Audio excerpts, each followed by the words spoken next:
Picture Kashmir file आने के बाद बहुत सी चीजें सामने आने लगी। कश्मीरी पंडितों पर हुए अत्याचार के बारे में बताया गया, लेकिन एक पिक्चर देखने के बाद हम इस नतीजे पर नहीं पहुंच सकते क्या जो पिक्चर दिखाई जा रही है वो सब के सब सच है। इसके अलावा भी वहां की सच्चाई क्या है। सड़कों पे आ गया अल्लाह अकबर और फिर निशाना कश्मीरी पंडित। उसके आने से पहले ही पॉलिटिक्स चल रही। नेशनल कॉन्फ्रेंस ने ये ऐलान कर दिया कि अगर जगमोहन को भेजा गया तो हम रिजाइन करते हैं। ये इसलिए भेज रहे हैं कि ताकि मुसलमानों को मारा जाए।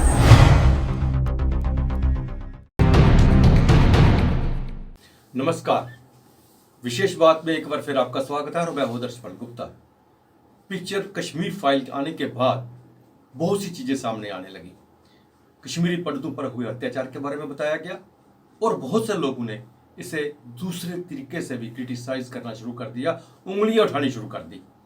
लेकिन एक पिक्चर देखने के बाद हम इस नतीजे पर नहीं पहुंच सकते कि क्या जो पिक्चर दिखाई जा रही है वो सब के सब सच है। इसके अलावा भी वहां की सच्चाई क्या है। उस वक्त के गवर्नर जगमोहन के ऊपर भी लोगों ने आरोप लगाना शुरू कर दिए। आज हम आपकी मुलाकात उस व्यक्ति से करवा रहे हैं जो उस वक्त गवर्नर जगमोहन के साथ थे, जिन्होंने वहां का मंजर अपनी आंखों से देखा और पल पल के गवाह हैं। वह हैं उस वक्त के डायरेक्टर इंफॉर्मेशन केवी जंडियाल साहब। जंडियाल साहब, आपका पीपी न्यूज लाइन में बहुत बहुत स्वागत है। जैसा हमने पहले भी कहा कि इस वक्त कश्मीर फाइल पिक्चर आने के बाद पहले तो लोगों को बहुत ज़्यादा एक हमदर्दी हुई कश्मीरी पंडितों को, जिस तरह से वहाँ से निकाला गया या वो निकले, उन पे किस तरह से अत्याचार हुआ और सारे का सारा इल्ज़ाम जो है एक राजनीतिक पार्टी पर लगाना शुरू कर दिया। लेकिन यूं समय बीता जा रहा है, इस पिक्चर को लेके बहुत सा ही क्रिटिसिज्म जो है सामने आ रहा है। यहाँ तक लोग ये कह रहे हैं कि उस वक्त नेशनल कॉन्फ्रेंस की हुकूमत थी और कांग्रेस ने जो है ये सब कुछ करवाया, पॉलिटिकल रंग ये सारा ले रहा है। लेकिन एक वर्ग ये भी कह रहा है कि उस वक्त जो कांग्रेस की नहीं, बीजेपी सपोर्टेड जो केंद्र में हुकूमत थी वीपी सिंह की, और यहाँ भी जगमोहन जो गवर्नर थे वो भी भारतीय जनता पार्टी के ही थे। चूंकि आपने एक बहुत बड़ा वक्त जो है जगमोहन जी के साथ गुजारा है, वहाँ पे उनके साथ रहे हैं और वो सारा पीरियड आपने देखा है, अपनी आंखों के साथ देखा है।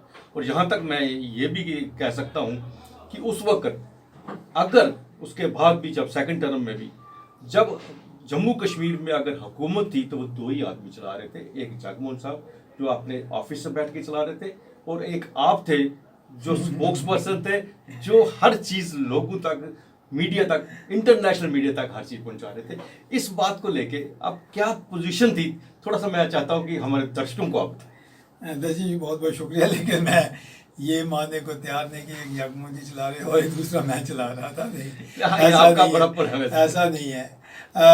ये देखिए, बात तो आपने बिल्कुल दुरुस्त की कि ये जो फिल्म बनी कश्मीर फाइल और ये काफ़ी कंट्रोवर्शियल हो गई और इस कंट्रोवर्सी के कारण भी लोग बहुत ज़्यादा इसको देखने जा रहे हैं। ब्लॉकबस्टर कहा जाए तो ये भी कम होगा, तो इसके लिए कोई एक और नाम कॉइन करना पड़ेगा जो जिस हिसाब से लोग इसको देख रहे हैं। देखिए, फिल्म बनाना हर एक का हक है और किस टॉपिक पे बनाए वो भी प्रोड्यूसर का काम है। फिल्म है, फिल्म डॉक्यूमेंट्री नहीं है। और मेरा ख्याल है कि फिल्म को एक फिल्म के रूप में ही देखना चाहिए और लेना चाहिए। फिल्म ने एक पेन जो थी ना कश्मीरी पंडित की, एक कम्युनिटी की, उस पेन को उजागर किया। मैं ये मानने को तैयार नहीं कि उस पेन के बारे में हमें पता नहीं था।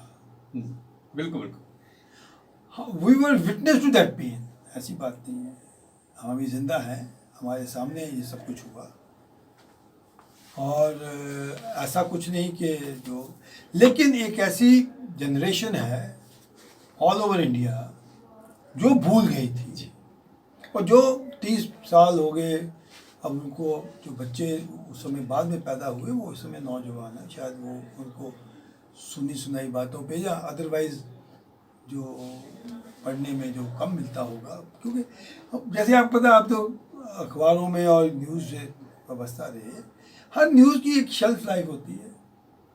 15 दिन चलेगी, 2 दिन चलेगी, 10 दिन चलेगी, आफ्टर ऑल उसके बाद दूसरी खबर आ जाती है, उससे हटता रहता है। लेकिन जो चीज़ एक कम्युनिटी पे एक अट्रॉसिटी हुई हो, और अट्रॉसिटीज़ सिर्फ उन्हीं पे नहीं हुई, मैं ये कहूँगा बाकियों पे भी हुई, लेकिन जो अपने घर बार छोड़ के चले आए और हमेशा के लिए एक शरणार्थी बन के, उनके लिए तो वो मेरा ख्याल ना भूलने वाली बात है। चाहे वो जितने मर्जी उनको आपने उनको रिहेबिलिटेट कर दिया, अच्छे खासे जगह पे लग के बहुत कमाते होंगे, तो दुनिया भर में छाए हुए हैं, लेकिन जो उनकी पेन है, जो उनकी फैमिली की पेन है, उनको आप नज़रअंदाज नहीं कर सकते। ये जो लोग इसको क्रिटिसाइज करते हैं, और जो फॉर दैट मैटर जो इनकी स्पोर्ट में भी करते हैं, वो दोनों के पॉलिटिक्स है।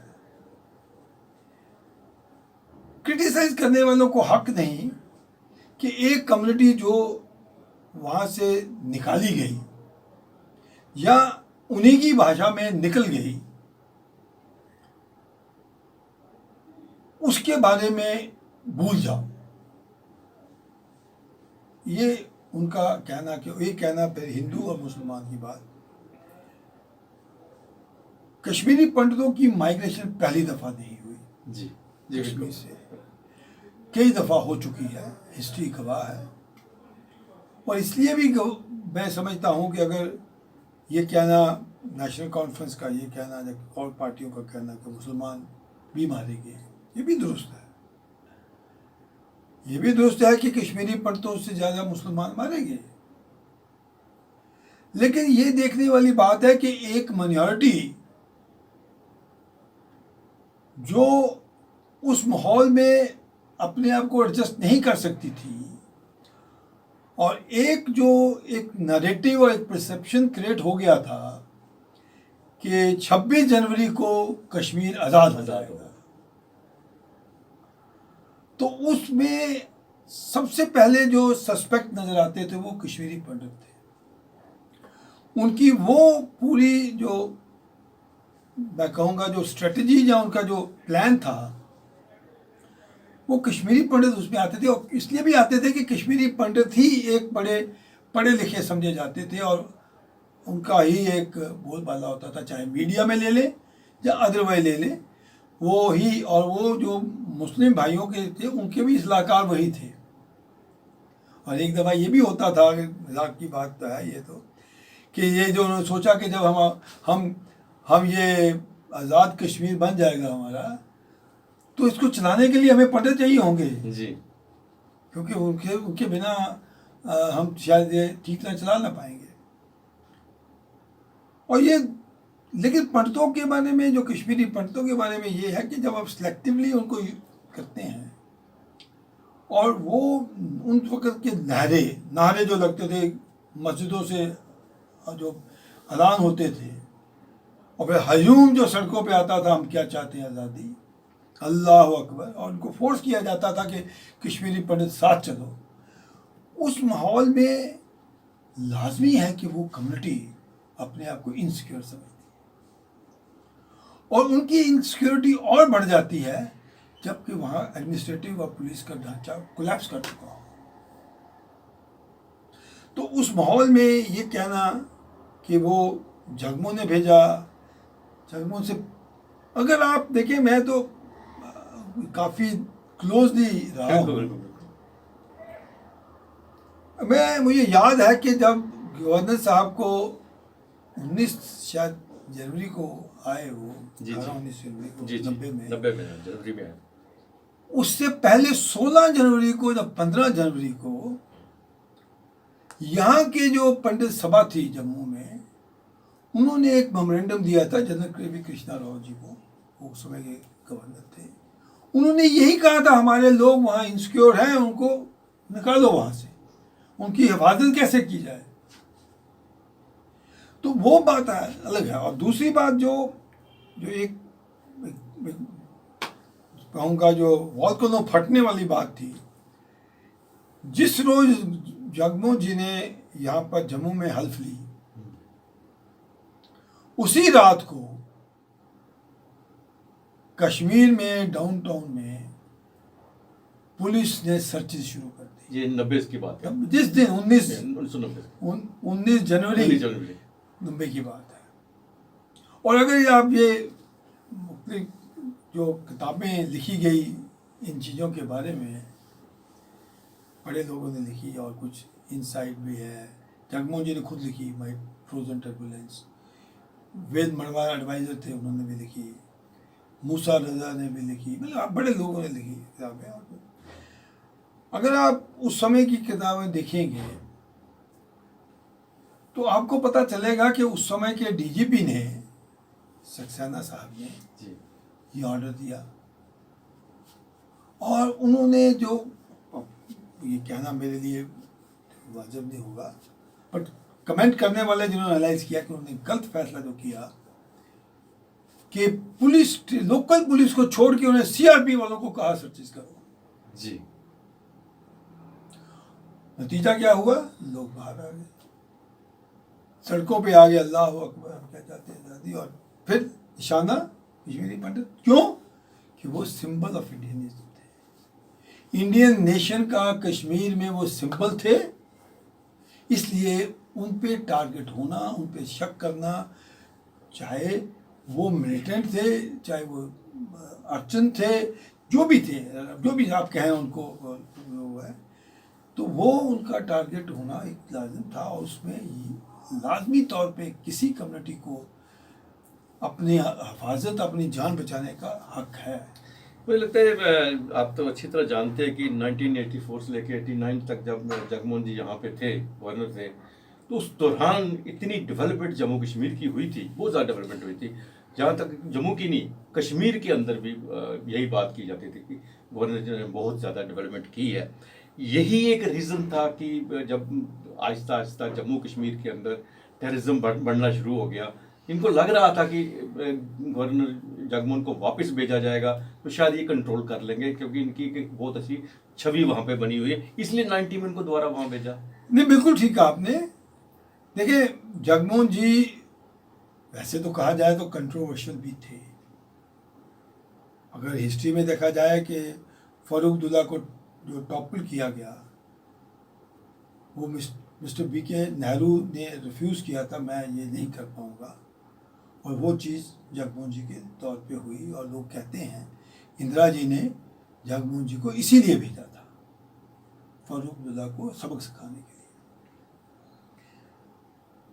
लेकिन जगमोहन जी का जो एक, वो बात छोड़ के, जो जगमोहन जी का एक जो डेवलपमेंटल जो माइंड था ना, उसका मुकाबला नहीं था।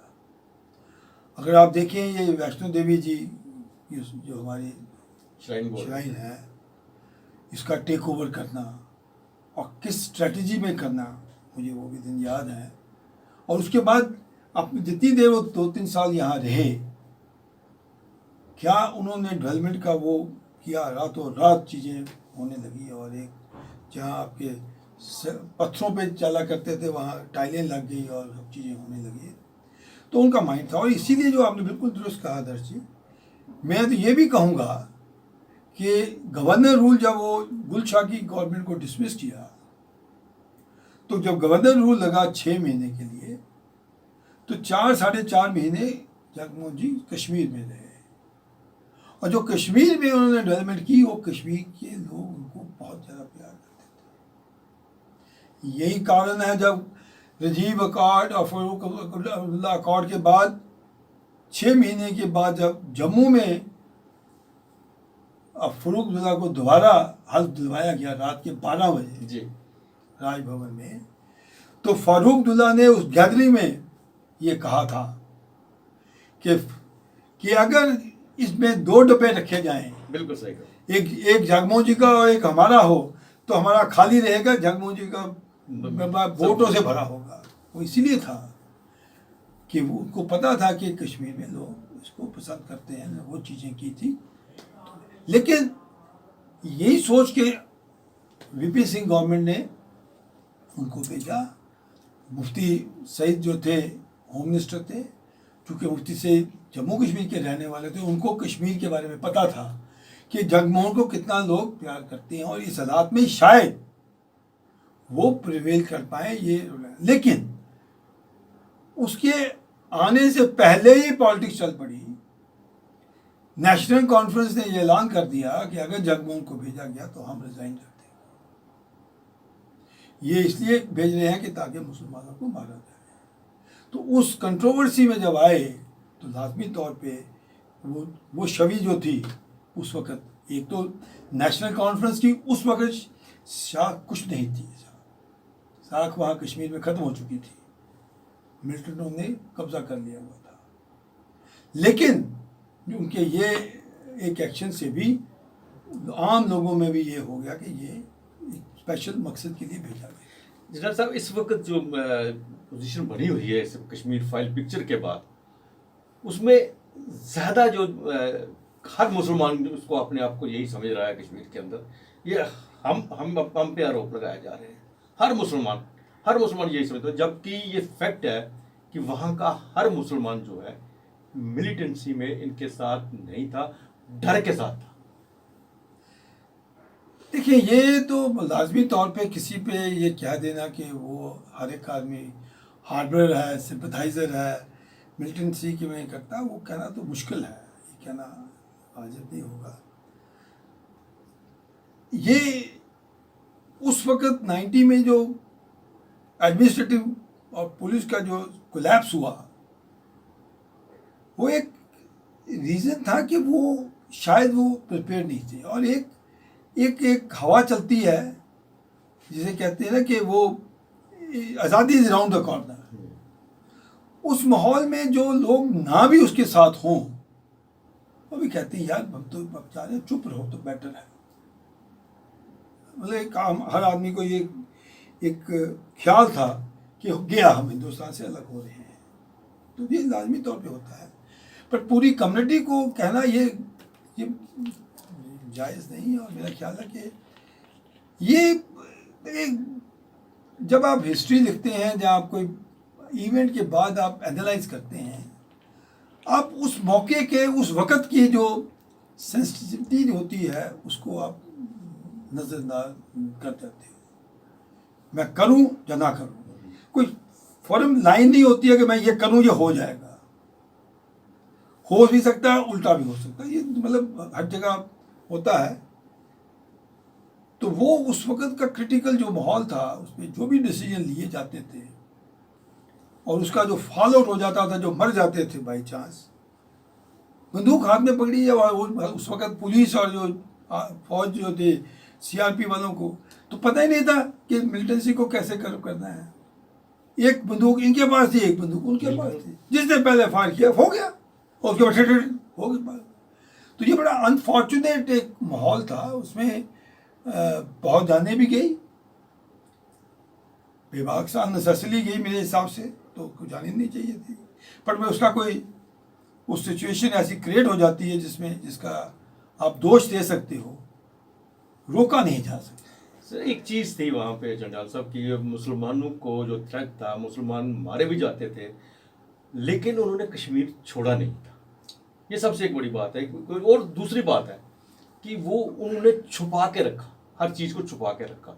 उन्होंने सामने नहीं आने दिया। अगर कुछ हो गया या तो उन्हीं के डर से, क्योंकि रहना उनको कश्मीर में ही था, उनके डर से, या अंदर से वो भी ये चाहते थे कि आज़ादी मिल जाए। देखो, अगर मैं इसमें अगर माइग्रेशन की बात भी करूं, मैंने बताया आपको 19 तारीख को जब ये हुए सर्चेज हुई जो थी, ये 2 फरवरी की बात है, मैं उधर ही था जगमोहन जी के साथ ही।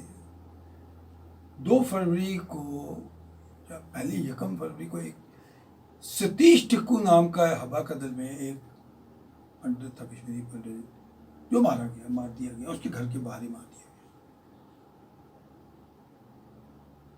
मुझे याद है कि उस वक़्त जब, अगर आपको भी याद हो, आप भी हमारे साथ ही होते थे, कश्मीर में हमारे डिपार्टमेंट के लोग राय भवन में आने से इनकारी थे। जी, मैं जम्मू से कश्मीर में बैठा राय भवन में। यहाँ तक कि मैं कैमरामैन भी बना, वहाँ कैमरामैन भी आने वाला नहीं था। मैंने गलत नहीं कहा, जो बात कही मैंने। तो मैं भी उस समय उनके साथ किया। वेद मरवाज भी थे, डीजीपी भी था, अभी थे, तो हम उनके घर पे गए, अफसोस करते हैं। अदर जी वो सीन देख के रहो, अपनी खौफनाक सीन जो आदमी लगता है ना, जब हम डाउनटाउन से गुजरे, ऐसे लगता था हम किसी गोस्ट सिटी में जा रहे हैं। खिड़की सब बंद हैं, फौज खड़ी है, पुलिस के ऊपर डाला हुआ है, खबरदार किसी खिड़की खोली हो गया, एक ऐसा दहशत वाला माहौल। तो आप क्या समझते हैं कि वो मरने के बाद परिवार वही रहेगा? वो जगमोहन के जाते ही उनको आग से लगा देते, कहना आसान है। तो बाकी जो आपने बिल्कुल सही कहा कि जो मुस्लिम भाई थे वो भी थे, वो देखें, वो भी टारगेट थे, लेकिन वो टारगेट वो लोग थे जिनके बारे में मिलिटेंट्स को ये शक था कि ये सरकार के साथ है, ठीक। और उनके में ये भी एक गलत धारणा है कि जो मुस्लिम भाई थे, काफी मुस्लिम भाई जम्मू में माइग्रेट हुए। आप ऑर्डिनरी की पॉलिटिकल पार्टी छोड़िए, पूरी नेशनल कॉन्फ्रेंस, कांग्रेस, सबने छोड़ के जम्मू में बैठे थे। मैं एमएलए हॉस्टल में, अगर याद हो आपको, जी जी, वहाँ एक ही नेशनल कॉन्फ्रेंस का बंदा मुझे नजर आता था। ये 90 की बात नहीं कर रहा, मैं 94 की बात कर रहा हूँ। वो अखून था, सैयद अखून। हाँ, ये सारे जो लोग नेशनल कॉन्फ्रेंस के लीडर, मेरा मतलब उनको कहना, मैं नहीं कहता कि वो आई नॉट अगेंस्ट एनीवन। उस समय अगर नेशनल कॉन्फ्रेंस का परचम वो सैयद अखून ने किया था, ठीक है। ये खुद भाग गए। अब मुझे याद है कि मुझे एक छोटा सा वाकया याद आ रहा है कि जब हवेली साहब उन दिनों होते थे सीआईडी के इंचार्ज, वो आईएपीए के भी सेक्रेटरी थे, प्रेसिडेंट थे, सेक्रेटरी थे। तो वो इन इंचार्जों में काफ़ी रखते थे, सिविल सोसाइटी के इंटेलेक्चुअल लेवल। वो पहली दफ़ा उन्होंने एसकेआईसीसी में एक मीटिंग कॉल की, आईआईपीए की, Indian institute of public administration. तो जाहिर है वहाँ तो मैं उन दिनों मैं डायरेक्टर में था, तो मुझे भी बुलाया। खैर मुझे बुलाते ही रहते थे वो कवरेज के लिए, जब उनका प्यार था। तो वहाँ पर मैं नाम नहीं लूँगा एक लीडर का, उस बाई दैट टाइम कुछ लोग पॉलिटिशियन आ गए थे वापस रिटर्न, क्योंकि उस समय नरसिम्हा राव ये चाहते थे कि कोई पॉलिटिकल गवर्नमेंट बन जाए, क्योंकि ये एडमिनिस्ट्रेटिव गवर्नमेंट चलना बड़ा मुश्किल है। थक जाते थे, ब्यूरोक्रेट भी थक जाते थे। वो दिन याद करते कि यार ये कब आए और हमारी ये अकाउंटेबिलिटी ख़त्म हो जाए। तो वहाँ एक लीडर थे, वो कांग्रेस से व्यवस्था थे। तो उन्होंने बड़ा जी कहा, देखो जी ये क्या है, मुझे देख के शायद कहा, यहाँ देखो जी मीडिया क्या करता है, वो क्या करता है, या सब खिलाफ लिखते हैं, हिंदुस्तान के खिलाफ लिखते हैं, हमारे खिलाफ, हमारी एक खबर नहीं छपती, ये नहीं छपती। तो ये मीडिया बिक चुका है मिलिटेंटों के आगे, और जहाँ उन्होंने कमर छोड़ दी,